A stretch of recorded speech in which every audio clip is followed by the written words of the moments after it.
शं वरुणः शन्नो भवत्वर्यमा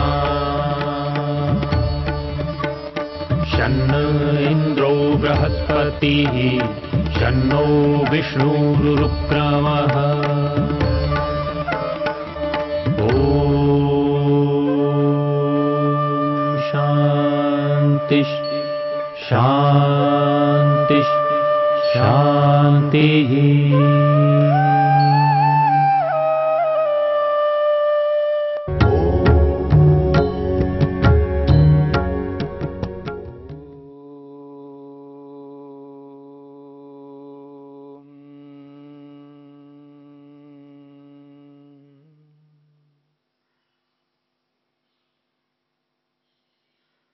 असंप्रज्ञात समाधि के उपायों को लेकर के हम विचार कर रहे हैं।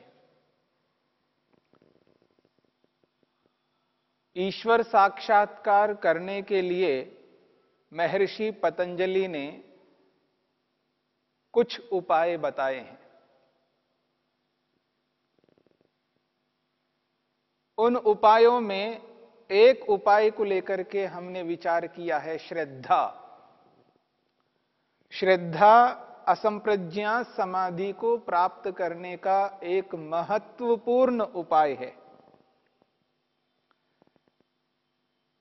महर्षि पतंजलि कहते हैं, श्रद्धा वीर्य स्मृति समाधि प्रज्ञापूर्वक इतरेषाम।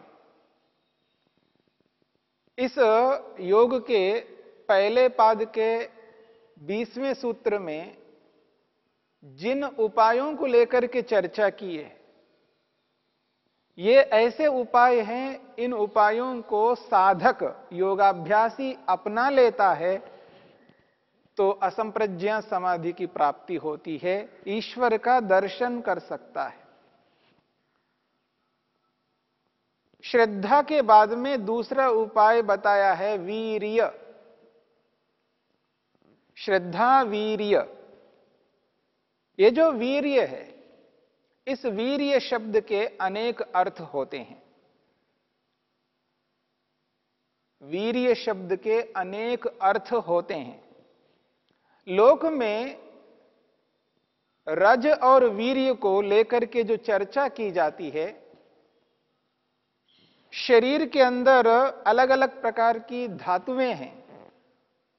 रस, रक्त, मांस, मज्जा आदि जो 7 प्रकार की धातुएं हैं, उनमें एक धातु रज और वीर्य है।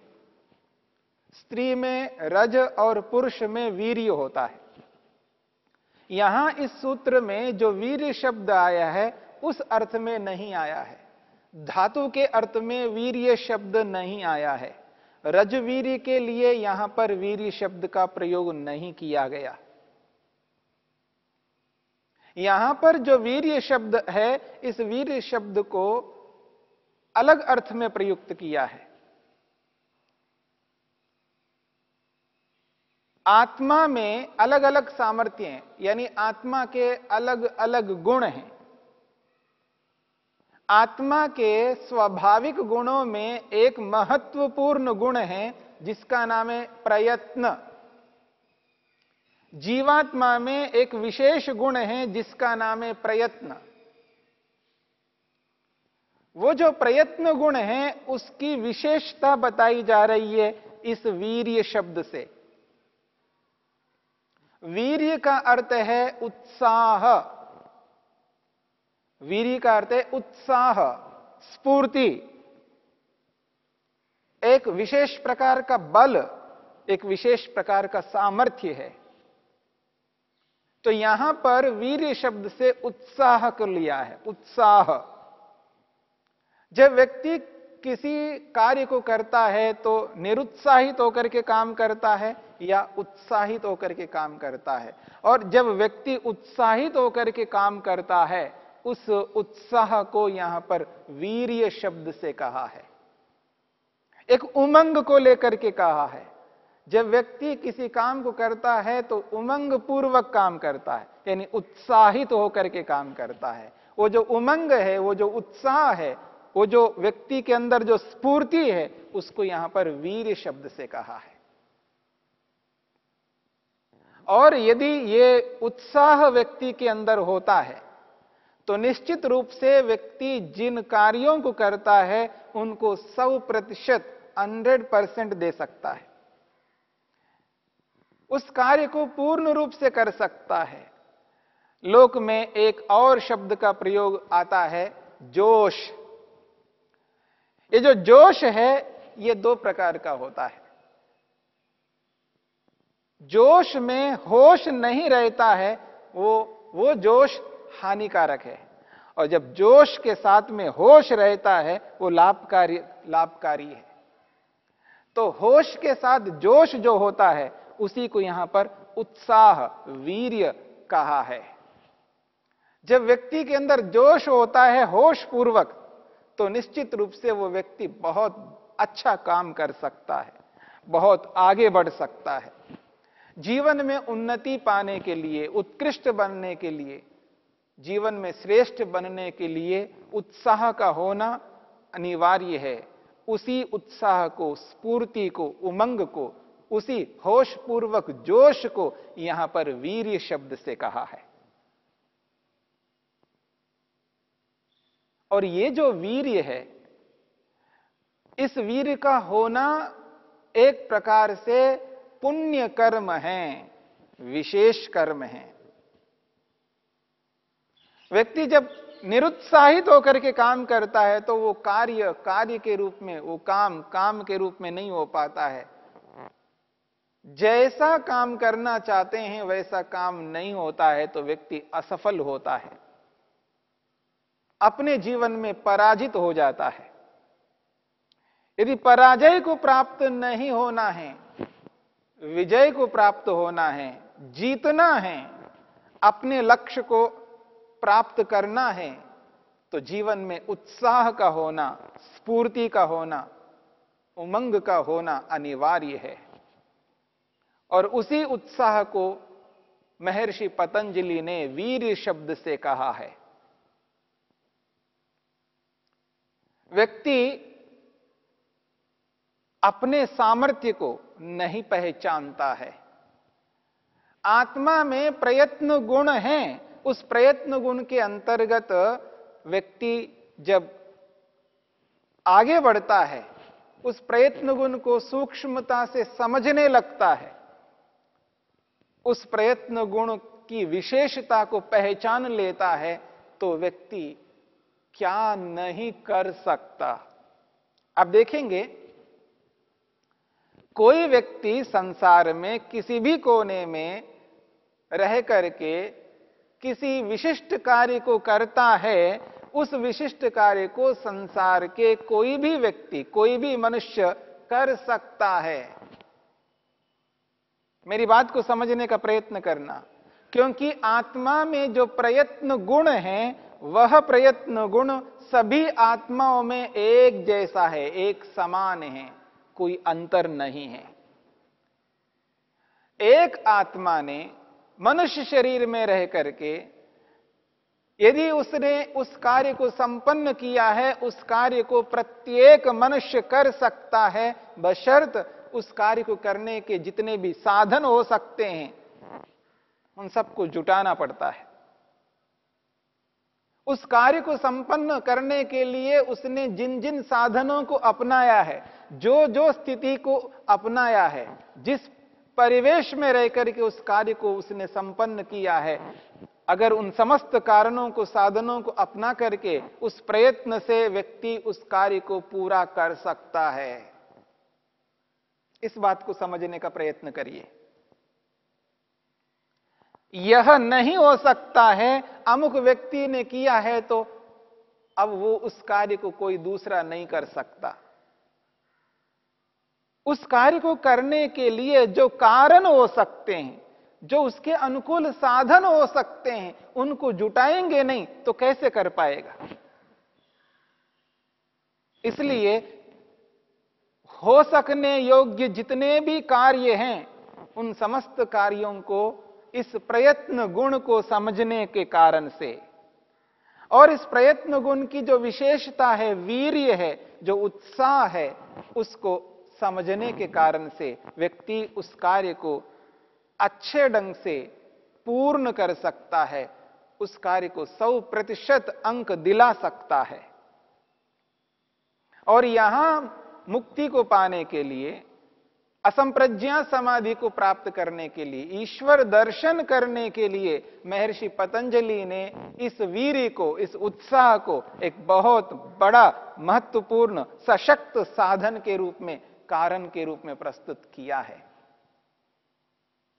इस उत्साह को, इस वीर्य को समझना है। बहुत सारे लोग हताश होते, निराश होते हैं, क्योंकि वो अपने सामर्थ्य को, अपने उत्साह को, अपने प्रयत्न को नहीं जानते, नहीं समझते। मनुष्य तो मनुष्य हैं। मनुष्य शरीर में रह करके पुरुष मेल, पुरुष जिस कार्य को करता है उस कार्य को सभी पुरुष कर सकते हैं, और जिस कार्य को एक स्त्री ने किया है, फीमेल ने किया है, उस कार्य को प्रत्येक स्त्री कर सकती है, बशर्त उस कार्य को करने के जितने भी साधन होते हैं उनको अपनाना होगा।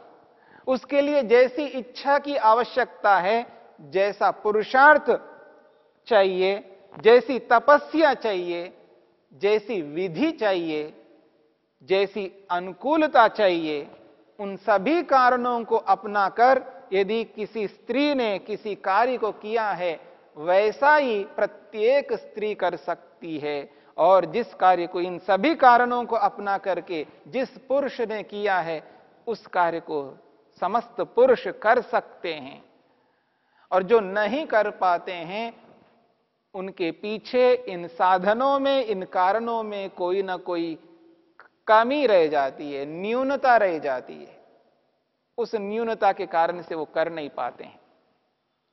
जब दो खिलाड़ी आपस में लड़ते हैं, यानी खेलते हैं, और एक खिलाड़ी जीतेगा और एक हारेगा, और जो हार जाता है तो हमें दिखाई देता है, क्योंकि देखने वाले देखते हैं यह व्यक्ति इस कारण से हार गया। यदि उस कारण को वो लगाता और उस उपाय को अपनाता, जो चूक हुई है उससे अगर वो नहीं करता तो वो जीतता। जीती हुई बाजी को वो हरा दिया, उसने हार गया। जीत से जीतते वो हार जाता है, क्योंकि उस कारण को वो भुला देता है या अपना नहीं पाता है, हतप्रभ हो जाता है, किम कर्तव्य विमूढ़ हो जाता है, होश खो देता है, गलती कर बैठता है। कोई ना कोई एक कारण अवश्य होता है। तो मनुष्य के अंदर वो जो उत्साह है, जो वीर्य है, जो उमंग है, जो जोश है, उसको अपनाना पड़ेगा, उसको जानना पड़ेगा। उसको जान करके, समझ करके जब व्यक्ति चलता है तो निश्चित रूप से अपने लक्ष्य को पूरा कर सकता है। इसलिए महर्षि पतंजलि कहते हैं, वीर्य एक बहुत बड़ा उपाय है असंप्रज्ञात समाधि को प्राप्त करने के लिए। महर्षि वेदव्यास स्पष्ट शब्दों में लिखते हैं,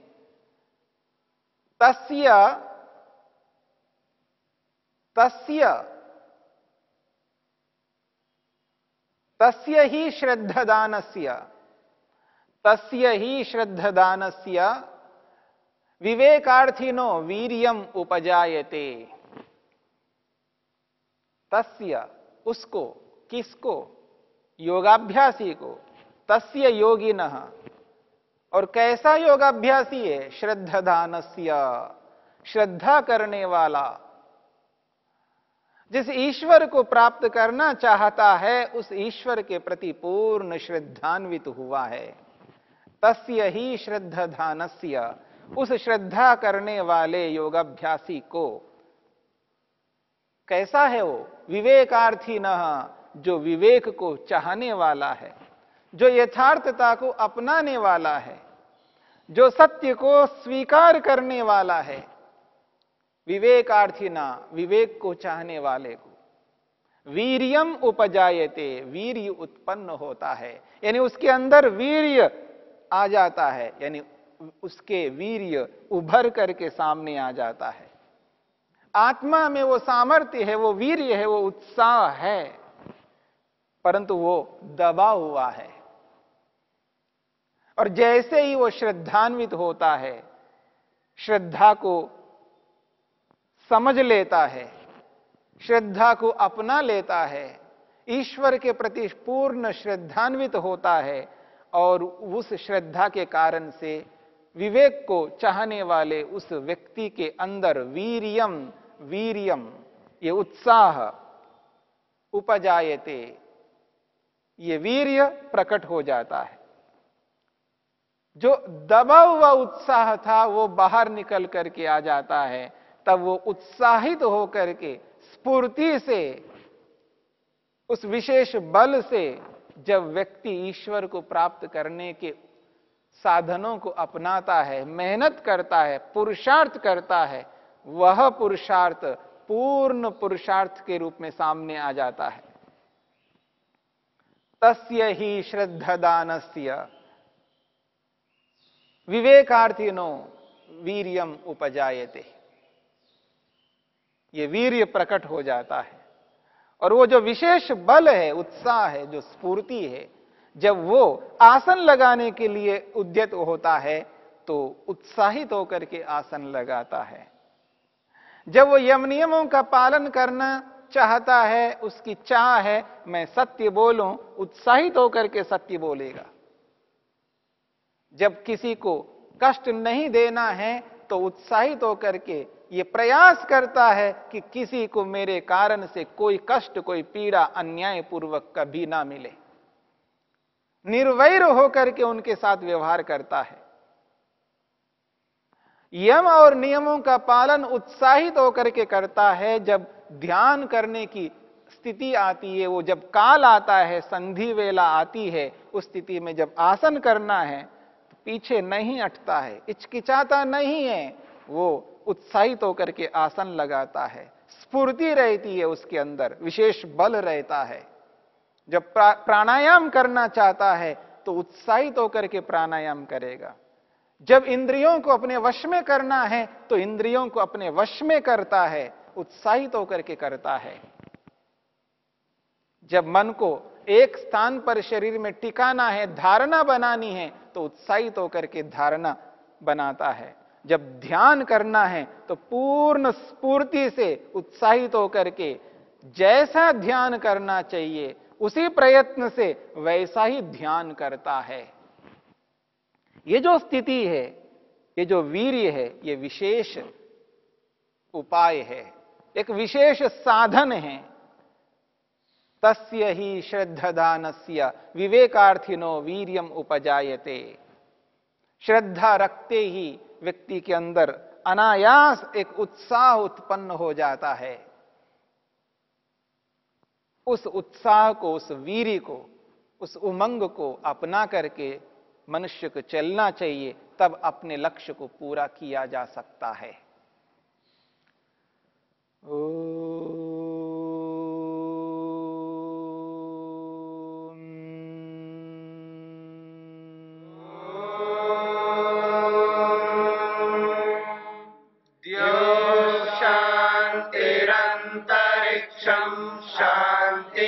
पृथिवी शान्तिरापः शान्तिरोषधयः शान्तिः वनस्पतयः शान्तिर्विश्वे देवा शान्तिर्ब्रह्म शान्ति सर्वं शान्ति शान्तिरेव शान्ति श्यामा